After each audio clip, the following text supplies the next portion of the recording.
সবাইকে স্বাগত জানাচ্ছি নিউজ 24 এর নিয়মিত আয়োজন চট্টগ্রাম প্রতিদিন সংবাদে। পুরো আয়োজনে আপনাদের সঙ্গে আছি আমি আসিফ টিপু।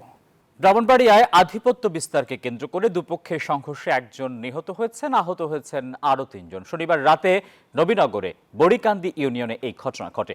পুলিশ জানায় গতকাল রাতে একটি হোটেলে মুন্নাফ মিয়া ডাকাতের ছেলে শিপন মিয়া আড্ডা দিচ্ছিলেন। ওই সময় আচমকা একদল সন্ত্রাসী হোটেলে ঢুকে গুলি চালায়। এতে শিপন সহ হোটেলের 2 কর্মচারী ইয়াসিন ও নূর আলম গুলিবিদ্ধ হন। এদিকে শিপনের গুলিবিদ্ধ হওয়ার খবর ছড়িয়ে পড়লে তার গ্রামের লোকজন প্রতিপক্ষের উপর হামলা চালায়। এ সময় স্থানীয় শিক্ষক ইমরান হোসেন গুলিবিদ্ধ হন। পরে রাতেই দুপক্ষের গুলিবিদ্ধ 4 জনকে ঢাকা মেডিকেলে পাঠানো হয়। আজ ভোরে সেখানেই চিকিৎসাধীন অবস্থায় শিপন মিয়া নামে একজনের মৃত্যু হয়েছে।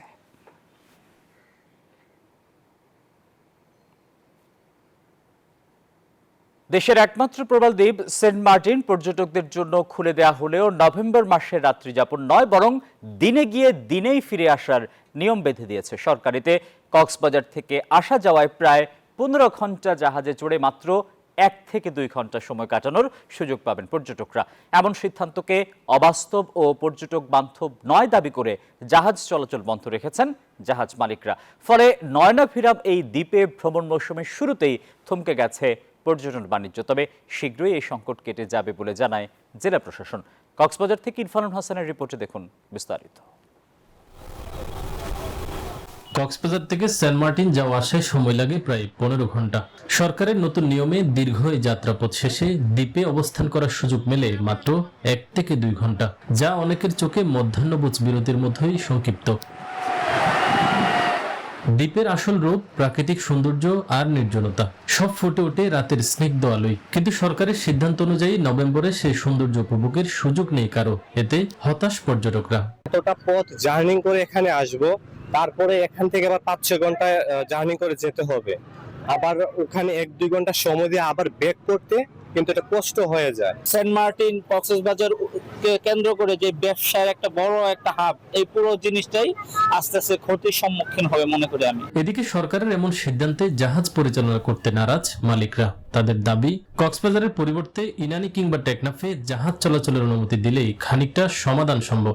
টেকনাফ অথবা ইনানি থেকে যদি জাহাজ চলাচলের সুযোগ করে দেয়, সেক্ষেত্রে দিনে গিয়ে দিনে আসা সম্ভব। অন্যথায় আমরা ডিসেম্বরের আগে কোনোভাবে জাহাজ চলাচল করা সম্ভব নয়। এদিকে শীঘ্রই জাহাজ কর্তৃপক্ষের সাথে আলোচনার মাধ্যমে সমাধানের আশা জেলা প্রশাসনের। জাহাজ যারা চালাবে তারা বিআইডব্লিউ এর অনুমতি নিয়েছে, আমাদের কাছে আবেদন করেছে, আমরা তাৎক্ষণিকভাবে অনুমতি দিয়েছি।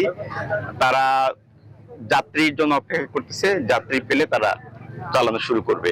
প্রকৃতি আর পর্যটনের এই টানাপোড়েনে নভেম্বরে আপাতত রাত্রিযাপন বন্ধ থাকলেও ডিসেম্বর ও জানুয়ারিতে মিলবে সীমিত অনুমতি। তবে দ্বীপের ভারসাম্য রক্ষা আর পর্যটনের উন্নতির সংমিশ্রণে একটি স্থায়ী নীতিমালা চান পর্যটন সংশ্লিষ্টরা। ইরফানুল হাসান, নিউজ 24, কক্সবাজার। লক্ষ্মীপুরের রামগতি উপজেলায় মেঘনা নদীর ভাঙন অব্যাহত রয়েছে। স্থানীয়দের অভিযোগ, চলমান ভাঙনে এরই মধ্যে নদী গর্ভে বিলীন হয়েছে বসতবাড়ি, ফসলি জমি, মসজিদ, মাদ্রাসা সহ বহু স্থাপনা। ভিটে মাটি হারিয়ে নিঃস্ব অর্ধশতাধিক পরিবার। পানি উন্নয়ন বোর্ড বলছে, বাঁধ নির্মাণের প্রকল্প অনুমোদন পেলেই কাজ শুরু হবে। সাইদুল ইসলাম পাভেলের তথ্য এবং ছবিতে দেখুন বিস্তারিত। লক্ষ্মীপুরের রামগতি উপজেলায় মেঘনা নদীর ভাঙন ভয়াবহ আকার ধারণ করেছে। স্থানীয়দের অভিযোগ, আগের চেয়ে কয়েক গুণ বেশি গতিতে নদীর ভাঙন গ্রাস করছে এই অঞ্চলটিকে।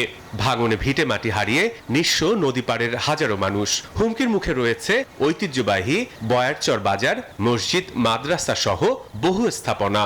এখন আমি হিসেবে অসহায় হিসেবে আছি। এখন আমি যে কোনো কিছু বাড়ি করুক, ওই জন্য আমার কোনো ব্যবস্থা নেই। বাজারগুলা গাড়ি নদী নালা ভাঙি চুরি, এখন বাজার ভিতরে ঢুকে যাইতেছে। এখন আমরা অসহায় অবস্থা আছি। বেড়ের কুলে কোনো রকম ঘর বাড়ি নিয়ে, মানে কোনো পোলাই নিয়ে আমরা জিন্দগি কাটাই। এখানে মাদ্রাসা ছিল, মসজিদ আছিল, কবরস্থান আছিল, মাঠ আছিল, এগুলো সব নদীর গর্ভে বিলীন হয়ে গেছে। ভাঙন রোধে টেকসই বেড়িবাঁধ নির্মাণের দাবি জানিয়েছেন এলাকাবাসী। নদীর স্রোতে অনেকগুলা ঘর ভেসে গেছে। এই মানুষগুলা এখন বাঁচার জন্য, এই মানুষগুলাকে বাঁচিয়ে রাখার জন্য, তাদের গৃহ এবং ভিটে মাটি রক্ষা করার জন্য অনতিবিলম্বে এই নদী বাঁধের টেকসই বেড়িবাঁধের প্রয়োজন। যদি এই টেকসই বাঁধের কোনো ব্যবস্থা সরকার না নেয়, তাহলে আমাদের আন্দোলন চলমান থাকবে। এদিকে পানি উন্নয়ন বোর্ড বলছে স্থায়ীভাবে বেড়িবাঁধ নির্মাণে প্রকল্প মন্ত্রণালয়ের অনুমোদনের অপেক্ষায় রয়েছে। অনুমোদন পেলেই কাজ শুরু করবে তারা। ইতিমধ্যে আমরা প্রকল্প দাখিল করেছি এবং সেটা ইতিমধ্যে মিনিস্ট্রিতে গেছে। আশা করছি খুব শীঘ্রই সেটা অনুমোদন পাবে। মেঘনার ভাঙন রোধে দ্রুত পদক্ষেপ নেবেন সংশ্লিষ্টরা, এমনটাই প্রত্যাশা দুর্গতদের।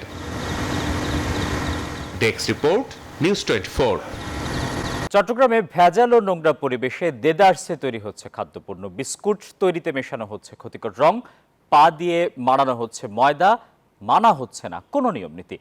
মোগলটুলিতে এমন দুটি বেকারি কারখানায় অভিযান চালিয়ে জরিমানা করেছে ভোক্তা সংরক্ষণ অধিদপ্তর। চট্টগ্রাম থেকে নয়ন বড়ুয়া জয়ের রিপোর্টে দেখুন বিস্তারিত।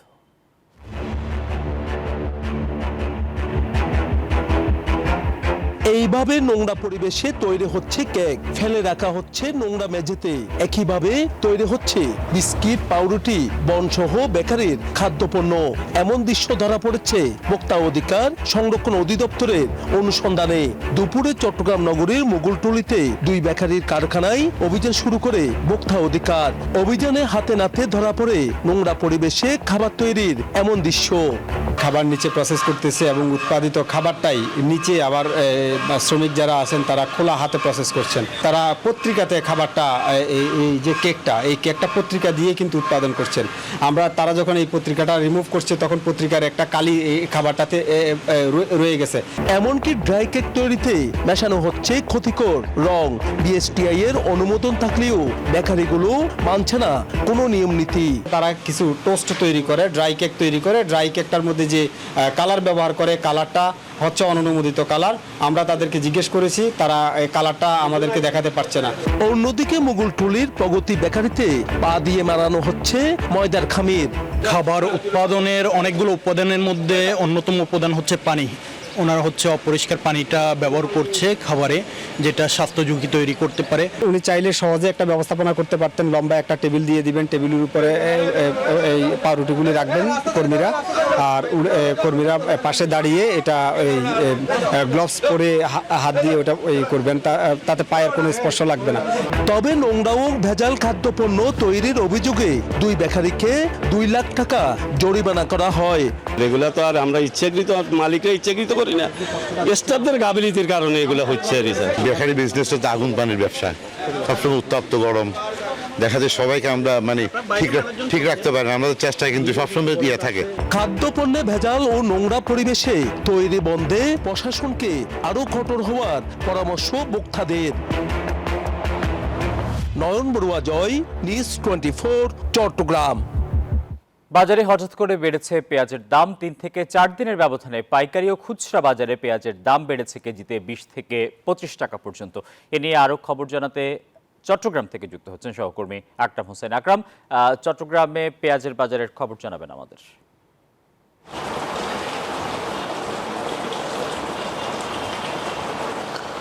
ধন্যবাদ টিপু। আপনি যেমনটি বলেছিলেন, আসলে চট্টগ্রামেও একই অবস্থা।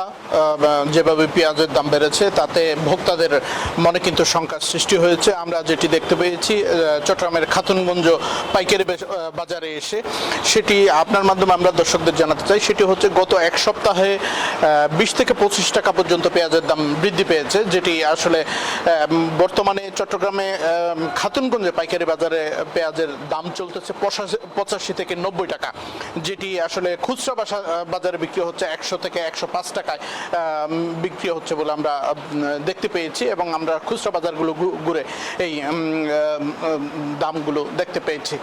এবং আমরা ক্রেতাদের সাথে কথা বলেছি, ক্রেতারা বলেছেন আসলে এইভাবে যদি পেঁয়াজের দাম বাড়তে থাকে এটা বেশ ভালো লক্ষণ নয়, এবং তারা বলছেন অতি দ্রুত সময়ের মধ্যে যদি এই বাজার মনিটরিং করা না হয় তাহলে অতীতের মতো যেভাবে পেঁয়াজের দাম হু হু করে বেড়ে গেছিল এখনও সেভাবে বেড়ে দেওয়ার সম্ভাবনা রয়েছে। তবে গত 10 মাস ধরে কিন্তু ইন্ডিয়ান পেঁয়াজ সরবরাহ বন্ধ রয়েছে। সম্পূর্ণ দেশীয় পেঁয়াজের সরবরাহের মধ্য দিয়েই কিন্তু দেশে পেঁয়াজের চাহিদা মেটানো হয়েছে। আমরা পাইকারদের সাথে কথা বলেছি, পাইকাররা আমাদেরকে যেটি জানিয়েছেন এখন পর্যন্ত আসলে পেঁয়াজের সরবরাহটা একটু কমে গেছে, যেহেতু এখন সিজন প্রায় শেষের পথে এবং নতুন পেঁয়াজ সামনে বাজারে আসার সম্ভাবনা রয়েছে এবং প্রায় কিছুদিন পরেই বাংলাদেশের বাজারে নতুন পেঁয়াজ আসবে। সেজন্য আসলে বর্তমানে পেঁয়াজের সরবরাহ একটু কম আছে, যার কারণে পেঁয়াজের দাম একটু বেড়েছে। তবে পাইকাররা যেটি বলছেন আসলে যেভাবে ভোক্তারা আশঙ্কা করছেন সেভাবে পেঁয়াজের দাম বাড়বে না বলে তারা আশাবাদ ব্যক্ত করেছেন। আমরা অন্যদিকে আমরা যেটি দেখতে পেয়েছি, চট্টগ্রামের খাতুনগঞ্জ, যেটা পাইকারি বাজার হিসেবে পরিচিত, সেই খাতুনগঞ্জে কিন্তু পাইকারি পেঁয়াজের যথেষ্ট পরিমাণ সরবরাহ আছে, আতঙ্কিত হওয়ার কোনো কারণ নেই বলে জানিয়েছেন। এখন পর্যন্ত চট্টগ্রামের খাতুনগঞ্জ থেকে আমার কাছে ছিল সর্বশেষ অবস্থা। টিপু। আকরাম, আপনাকে ধন্যবাদ। চট্টগ্রাম থেকে জানাচ্ছিলেন আকরাম হোসেন।